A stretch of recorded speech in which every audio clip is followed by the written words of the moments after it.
Part 1 में हम लोगों ने देखा कि अर्जुन ने मुख्य हाल में ही अपनी जगह बनाई और बिस्तर बिछाकर लेट गया। चलिए पार्ट 2 को स्टार्ट।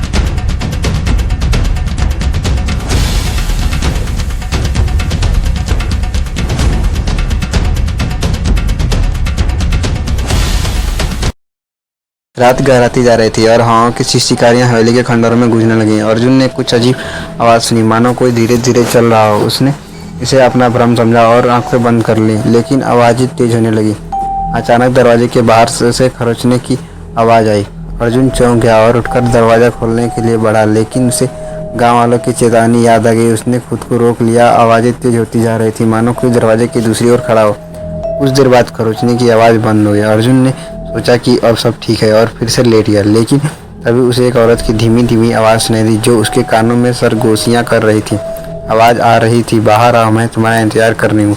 अर्जुन का दिल तेजी से धड़कने लगा। वह समझ नहीं पा रहा था कि यह आवाज़ सच में थी या उसका भ्रम। उसने सांस बटोरा और आवाज़ की दिशा में देखा। दरवाजे के पास हल्की सी छाया दिखी, जो धीरे धीरे आकार ले रही थी। वह छाया एक औरत की बनावट में बदल गई, लेकिन उसके चेहरे पर घाव और खून के निशान थे।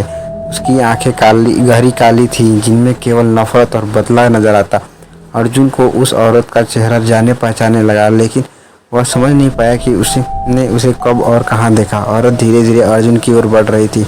अर्जुन ने डर के मारे अपनी आंखें बंद कर ली, लेकिन जब उसने दोबारा आंखें खोली तो वह औरत को उसके बिल्कुल सामने थी। उसकी सांसें ठंडी और बर्फ सी थी, जिसने अर्जुन को जमने पर मजबूर कर दिया। अर्जुन को अचानक याद आया कि उसने इस औरत की तस्वीर उसी हवेली में देखी थी, लेकिन तब उसकी आंखें इतनी खौफनाक नहीं थी। वह औरत अर्जुन के करीब आकर बोली, मैं यहाँ नहीं आना चाहिए था, अब तुम्हें मेरे साथ चलना होगा। अर्जुन ने डर के मारे वहाँ से भागने की कोशिश, लेकिन उसके पैर जकड़े हुए थे। वह औरत धीरे धीरे उसके शरीर को पकड़ने लगी। उसकी ठंडी उंगलियों ने अर्जुन के शरीर में एक अजीब सी झंझनाहट पैदा की। अर्जुन ने पूरी ताकत से खुद को छुड़ाने की कोशिश की, लेकिन वह औरत अब और भी ताकतवर हो गई थी। अचानक हवेली की दीवारें हिलने लगी, मानो पूरा घर उस औरत के गुस्से से कांप रहा हो। अर्जुन ने आखिरी बार खुद को छुड़ाने की कोशिश की और इस बार उसने जोर से चिल्लाया। चिल्लाते हुए उसने अपनी आंखें बंद कर ली और जब उसने दोबारा आंखें खोली तो वह अपने बिस्तर पर था। हवेली शांत थी, मानो कुछ हुआ ही न हो। सुबह होने पर अर्जुन ने हवेली छोड़ने का फैसला किया। बाहर निकलते ही उसने देखा कि गाँव के कुछ लोग उसे इंतजार कर रहे थे। उनकी आंखों में भय और चिंता थी। अर्जुन ने उन्हें रात की घटना के बारे में बताया, लेकिन वे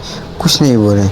उनमें से एक बुजुर्ग ने कहा, तुम्हारे पास कुछ ऐसा है जो उस आत्मा ने छोड़ दी। अर्जुन ने अपनी जेब में हाथ डाला और उसे वहां से एक पुराना लॉकेट मिला। लॉकेट में उसी औरत की तस्वीर थी। अर्जुन समझ गया कि वह आत्मा अब उसकी जिंदगी से कभी नहीं जाएगी।